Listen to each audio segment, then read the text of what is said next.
Are you struggling to lose weight? Well, no need to panic. I shall give you a few simple tips you can try. Now, I can't cover all situations obviously, but these tips should help the vast majority of people. Now, a little bit of background, I did lose 80 pounds myself a few years ago and I've managed to keep it all off. And I'm a qualified personal trainer as well, so I know a little bit about it. So I want to keep this simple, and you should too. So no excuses about metabolism, genetics, all that kind of stuff, hormones. These are definitely factors to take into account, but you can still lose weight even if you've got these things going against you. Tip number 1, you want to reduce the amount of junk that you're eating, drinking. Sounds a bit obvious, I know, but what you don't want to do is just completely cut out all the things that you enjoy. Takeaways, chocolate, biscuits, that kind of stuff. Don't cut it out. You want to cut it down a little bit. If you're ordering a takeaway, just order a little bit less. You don't need to just completely cut it out. If you enjoy those things, just order a little bit less. Eat a little bit less. Don't worry about wasting a little bit of food. Your health and how you feel about yourself is far more important. Okay, tip number 2, try and eat more whole foods. So your vegetables, your fruits, try and have fruit with your skin on and stuff like that. Basically, the more complex it is, the more calories you burn, sort of extracting energy from it, if you like. Now, having more whole foods or maybe a bit more protein doesn't mean adding that on top of what you're already eating. Just try and replace it just a little bit at a time. Just replace your 5 packets of crisps with a chicken breast. All right, tip number 3, Fitbits and calorie counters or whatever, just don't use them. If you're someone that's using them at the moment and you're watching this video, clearly it's not working. Okay, they don't work. They overestimate how many calories you're actually burning. You'll see how many calories are on there and you think, oh, I can eat that now, but actually you can't. So you can't actually accurately count how many calories you're burning. Just don't wear them. If you've got one, don't wear it. If you're thinking about buying one, don't buy it.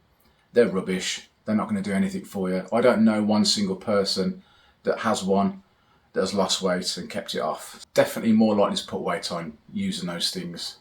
Don't use them. If you're finding this video useful, maybe consider pressing the like button, which will help put it in front of other people, and maybe even subscribe, which is free. That would be much appreciated. Thank you very much. Okay, tip number 4, try and avoid these extreme diets. In fact, dieting altogether is a bit pointless really for most people. Statistically speaking, 95% of diets fail. So in other words, you might lose some weight, but eventually you're going to put the weight back on. If you've been on multiple diets yourself, well, clearly they don't work. Okay, some people can do it, but like I say, it's about 5%. So the chances are you're not one of those people. Avoid going on a diet. Okay, it's all about decreasing what you're eating, drinking a little bit at a time, and increasing your activity ideally. So that's what you want to do. When you're going on a diet and you're depriving yourself of all the things that you like, it's not something you can sustain. You like your alcohol, you cut out your alcohol, you'll lose a lot of weight potentially, but eventually you're going to start drinking again. Personally didn't cut anything out myself. I just cut things down a little bit, and it definitely worked for me. But you got to think long term. It's not a quick fix. The quicker you lose weight, the more likely you are to put it back on. The slower you lose weight, the less likely you are to put it back on.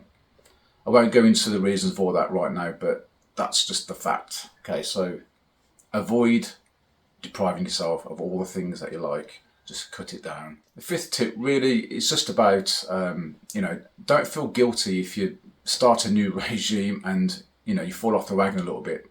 This is going to happen pretty much with everyone. It took me 3 years to lose 80 pounds. It might seem like a long time to most people, but once those 3 years are up, you're all good.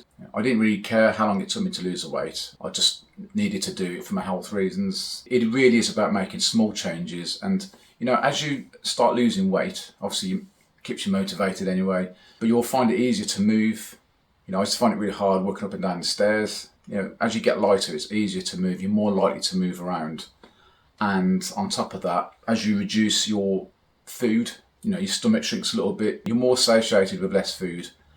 Okay, and what we regard as a full plate of food, if you're putting weight on, you're eating too much. Your perception of a normal plate of food is going to be different to someone that doesn't put weight on. You know, you're always going to eat more than what you should. Okay, so these are the habits you need to try and reverse. It's all about making small changes that you can basically stick with for life. Doing it slow will give you a much higher chance of succeeding. It's not an all or nothing thing, you know, it's just a process you've got to go through. Just think long term and you'll get there. Good luck, you can do this, just stick with it, just think long term. If you need any help, just put the questions in the comments and I'll answer them. Thanks for watching the video. I'll see you in the next one. Do widzenia.